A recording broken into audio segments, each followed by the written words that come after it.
kuri Ngufashe TV. Uyu munsi tugiye kwiga isomo. Ngira ngo urabona none uyu munsi twazanye bateri yazi. Twazanye ibikoresho tugiye kwiga uyu munsi. Rero nk'umushoferi ugomba kumenya ibintu runaka. Ariko reka tubanze tugusuze. Bimeze neza? Urakoze cyane. Yes, inshuti bakunzi ba Ngufashe TV, mwaramutse neza, muri kumwe na Emmanuel, bakaba ari wa mwarimu wanyu nyine ubigisha ikinyabiziga kandi wiyemeje kugira ngo mbasobanurire mbabwire ibintu bitandukanye bizadufasha mu buzima bwacu, kuko icano yacu ikigamije no kugira ngo abantu bagire bamenye. Dufite rero umutumirwa uyu munsi twabazaniye aha ngaha kuri kamera, ngira ngo muramureba. Mbere yuko wenda ngira icyo muvugaho nabanza basuhuze anabibwira. Murakoze cyane, amazina yanjye nitwa Uwimbabazi Denise, nanjye nkaba ndi umwe mu banyeshuri nkamwe Teacher Emmanuel adufasha. Yego, yitwa Uwimbabazi Denise, ni umunyeshuri kabisa. Nabashimira yuko ni umunyeshuri akimara kungana ngo mwigishe ikinyabiziga yitwaye neza, anabikora neza. Rero ndashaka kugira ngo mubabwire, tumubaze n'ibibazo bimwe bitandukanye. Akimara gutangira kwiga, ese cyamuteye kuza kwiga ni ikihe, mbere yuko dutangira isomo ryacu nk'uko twabibabwiye.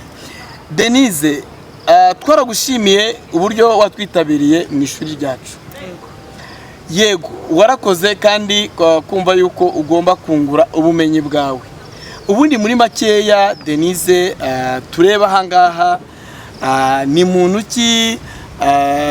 Icyambere cyo tugomba kumenya ko n'umunyeshuri witabiriye kwiga imodokari. Ese Denise, wahereye kuki? Ngira ngo kugira ngo utangire kuvuga ngo ngiye kwiga ikinyabiziga, waba warahereye kuki kugira ngo bibwire abantu badukurikiye? Ese niki cyatumye utangira wipushinga ukumva ko ugomba kwiga imodokari? Ese ni byagenze bite, byakujemo gute? Murakoze.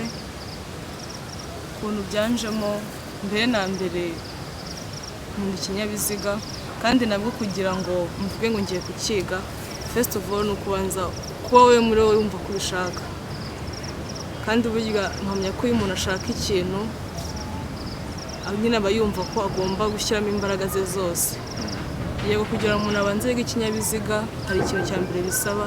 Ntabwo wavuga ngo ugiye kwiga ikinyabiziga kwiga ukabanza base nk'umuyobozi w'ikinyabiziga ni ibiki nakora kugira ngo umenye nyine icyo kinyabiziga. Bamwe na bamwe babyita ngo gukorera provisoire, ariko yego umuntu ashaka provisoire, ariko mbere na mbere uvuga ntabwo ugiye kuvuga ngo nshaka provisoire, ugiye gufatamo ubumenyi. Ese ibimenyetso byo mu muhanda bikora gute? Ese ibyapa tubona byo bikora bite, ko wenda nk'umuntu utarigeze akandagira mu ishuri cyangwa se ngasome amenye ngo provisoire ni iki, yumva ko nyine provisoire umuntu agenda akajya kuri mashini agakora. Ariko mbere na mbere turadushakaho ubumenyi kugira ngo nuba n'umuyobozi w'ikinyabiziga umuntu ajye yirinda inkomyi zaba mu muhanda. Numva ari ibyo.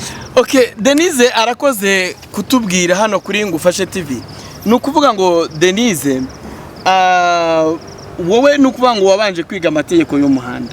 Ngira ngo ukimara gutangira kwiga amategeko y'umuhanda hari ubumenyi wakuye mu mategeko y'umuhanda, ndetse hari n'ibyiyongereyeho mu kwiga imodoka. Ngira ngo noneho ese byarakoroheye paraporo y'umuntu utariga? Hari abantu bakunda kuvuga ngo bakwiga imodoka batari biga n'amategeko y'umuhanda, akavuga ati nta provisoire mfite ngiye kwiga imodoka. Ese ari uwo muntu ndetse n'uwabanje kwiga amategeko y'umuhanda, muri make byorohera nk'umuntu uhe? Ni nk'umuntu uwo byakorohera? Murakoze. Uko bitekereza byakorohera nkane cyangwa se we nk'uko byakugendekeye? Murakoze. Nk'umuntu uvuga ngo agiye kwiga imodoka atarize amategeko y'umuhanda biramugora cyane, kuko iyo umuntu yabanje kwiga amategeko y'umuhanda, muri make iyo umuntu ari kwiga amategeko y'umuhanda aba ari gukora nka teori. Ariko iyo ugiye nko kwiga imodoka, bya bintu wize muri teori noneho tubishyira muri pratique. Urakoze cyane. Yes, ni ukuvuga ngo ubu birakoroheye. Yego, biranyoroheye. Okay, rero nshuti bakunzi ba Ngufashe TV, uyu ni umunyeshuri mugenzi wanyu watuganye agatangira kwiga imodoka. muri makeya nanjye ndabitangira ubuhamya nkanjye umwigisha. Mu kanya gatoya araza kubereka uburyo ari gutwara imodoka n'urwego amaze kugeraho. Ni ukuvuga ngo reka umaze ukimara gutangira kwiga imodoka ni wumvise bigukomereye cyangwa byarakoroheye? Mbese muri makeya wabifashe ute? Wumvise ari nk'ibiki bikuguyeho? Wumvise nk'ibiki byatewe n'iki kugira ngo uhite ubimenyera vuba none? Murakoze. Mbere na mbere ikintu cyabanje kungora wenda no kuva najya imbere nanjye nkaba umuyobozi w'ikinyabiziga. Ariko ikintu navuga none kitanyoroheye kuko nari narize ayo mategeko y'umuhanda. Ibyo nize mu mategeko y'umuhanda naraje no mbishyira mu bikorwa. Yego, mbere na mbere umuntu abanza kugiramo ubwoba, ariko iminsi 2-3 uba wumva nawe ko wajya mu muhanda ugatwara. Yes, Denise rero mu by'ukuri rwose nabonye waritwaye neza. Umaze kwiga iminsi ngahe? Wabwiye abantu iminsi umaze kwiga ukingana? Maze kwiga iminsi 15. Ariko iyo minsi 15 bitewe n'ubumenyi mfite ni ibintu nyine bituma numva ko niyo minsi 15 yindi isigaye nzaba ndi umuntu ukomera njye ku buryo natwara abandi bantu. Bishatse kuvuga ko imodoka ugomba kuzayiga iminsi 30. Yego. Kandi aranatubwiye ngo muri iyo minsi 30 nawe azaba yamaze kuba nka mwarimu natwe yigisha n'ikinyabiziga cyangwa se yabasha no gutwara abandi bantu. Muri iyo minsi 15 urwo rugendo urutangira kugeza ubu ngubu watubwira muri make umaze kumenya iki ku modoka? Umaze gusobanukirwa ibiki ku modoka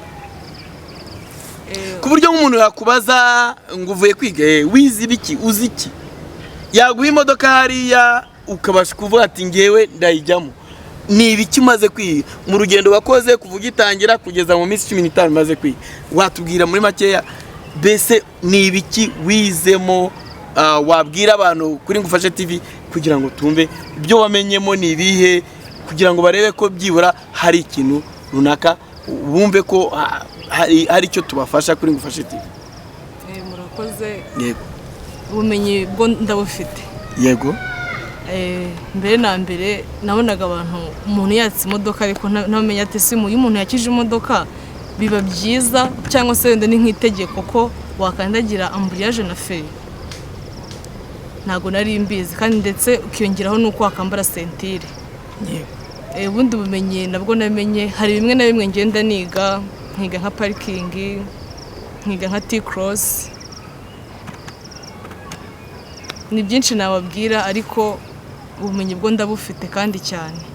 Ntago numvaga ko nakata imodoka nkayisubiza inyuma. Numvaga ko akenshi umuntu ari gukata imodoka wenda bafite nk'umuntu uri kumurebera inyuma mbwira ati garukiraho, ariko namaze kumenya ko umuntu ari gusubiza imodoka inyuma arebera. Numvaga ko ari undi muntu aba nyine yishingikirijeho.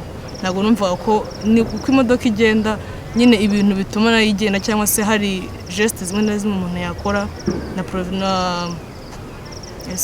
ntago numvaga ko nyine uko umuntu wenda agenda asubiza imodoka inyuma, numvaga ko nyine wenda uko ajya kwisubiza inyuma hari nk'umuntu uri kumurebera inyuma, ariko ntago numvaga ko na provisoire zidufasha retroviseur. Yes, hari ibintu twumva ngo ni pedale. Warazimeye pedale ni iki? Yego, narazimenye. Pedale igizwe n'ibiki? Ni ambriage na feri ndetse n'umuriro.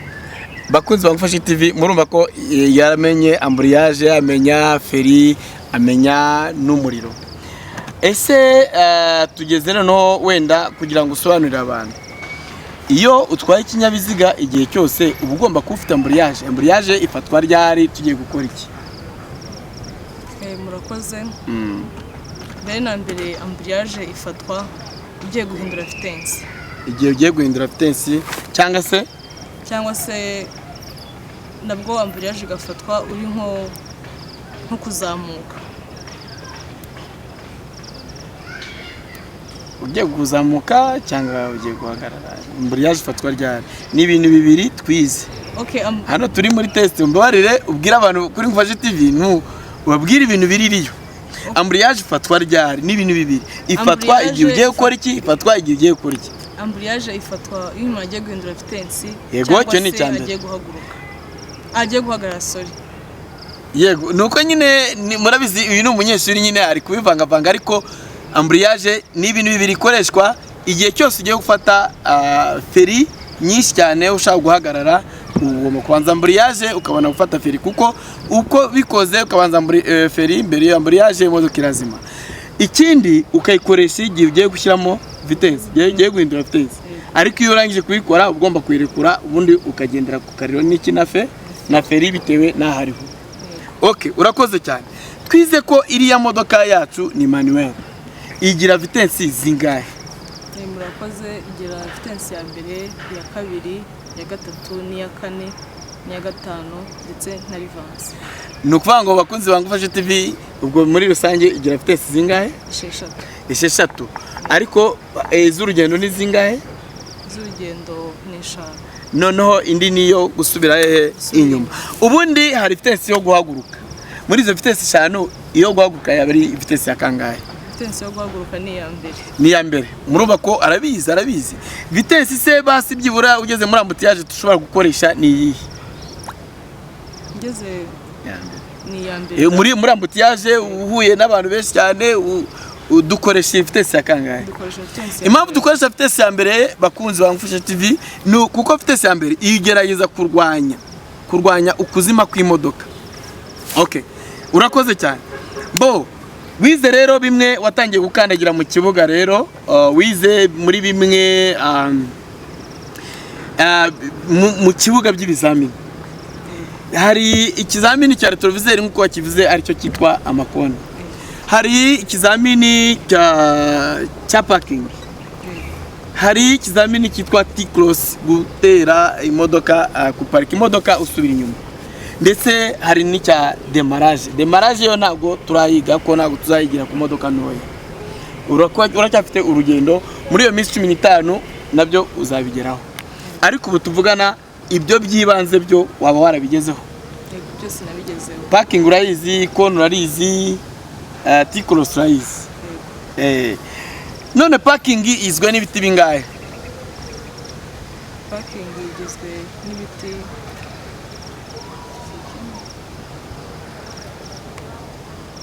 igizwe